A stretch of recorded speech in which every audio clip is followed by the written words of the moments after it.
Everything was gone. The farm lay silent. No one saw it coming. But this story begins with one creature they took for granted. His name was Nislo, and this is why he vanished. Every single morning before the sun kissed the horizon, Nislo was ready. His powerful voice echoed across every corner of the sleeping farm below. But gratitude? No. Only complaints, only anger, only cruel, cutting words. That unbearable noise, he destroys our peace, they would shout while attacking. Day after day, morning after morning, Nislo endured their hatred in silence. He never asked for praise. He only wanted to fulfill his purpose. Instead, he became their target, the one they blamed for their exhaustion.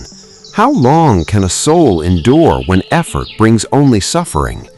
One cloudy morning, after hearing one final insult, something inside Nislo changed forever.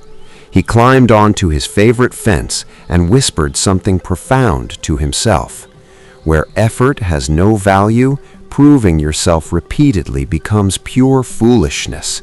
Inside, leaving with self-respect intact is probably the greatest solution of all here. I carry no anger in my heart, only exhaustion that's deeper than anything imaginable.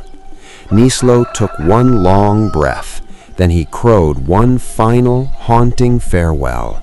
With powerful wings beating, he left the farm and flew toward the unknown. He searched for a place where his existence would finally be respected. That night, a strange and heavy silence fell over the entire farm. Everyone slept deeply, too deeply. They had no idea what was coming next. And then, from the shadows beyond, figures appeared with sinister intention in mind. These thieves knew the farm's routine perfectly. They had been watching and waiting. With Nislo gone, there was no warning, no alarm, no protective voice.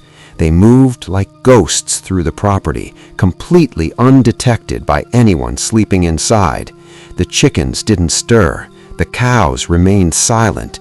Everything was perfectly still. One by one, every creature was taken, stolen away into the dark night. By the time the first light threatened to appear, the thieves had vanished.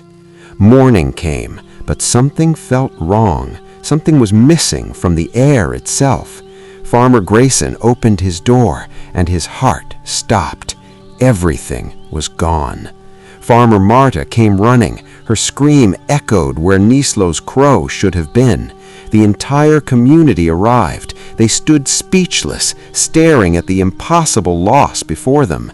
Every animal, every source of income, every creature they depended upon was stolen. And then the horrifying realization crashed down like a wave of regret. "Nislo," she whispered. "Oh no, Nislo tried to protect us all along. He wasn't just waking them up. He was their guardian, their protector. His crow wasn't noise. It was safety. It was love disguised as duty. But they had thrown stones. They had cursed him. They had broken him. And now it was too late. The damage was done irreversibly. Life teaches us this brutal truth when we refuse to learn it gently. They searched everywhere. They called his name, but Nislo was long gone now. Far away, Nislo heard their cries carried on the wind across the valleys, but he felt no satisfaction, no revenge, only a quiet, liberating peace within. He had made his choice, and he would never return to that place. Because true forgiveness isn't about forgetting, it's about freeing yourself from the cycle.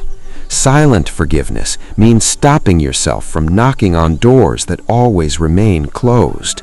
Forgiveness doesn't mean returning to toxic places that drained your very soul away. Forgiveness means choosing your own peace over proving your worth to the blind. It means moving forward while keeping your dignity and self-respect completely intact inside. When Nislo crowed here, the animals gathered and listened with genuine gratitude shining. They understood his value. They honored his purpose. They appreciated his very existence. Meanwhile, the old farm never recovered. The lesson was learned too painfully late. Farmer Grayson built a memorial where Nisla once stood, a monument to regret.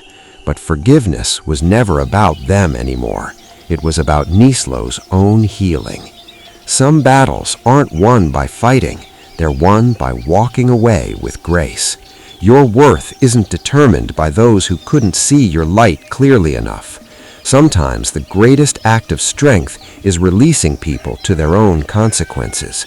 Don't exhaust yourself trying to prove your value to those who refuse to see. Move toward spaces that celebrate you. That's where you truly belong, dear soul.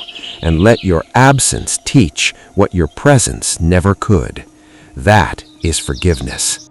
If this story brought you peace, take a moment to reflect, share it with someone who feels heavy, and subscribe for more stories of quiet wisdom.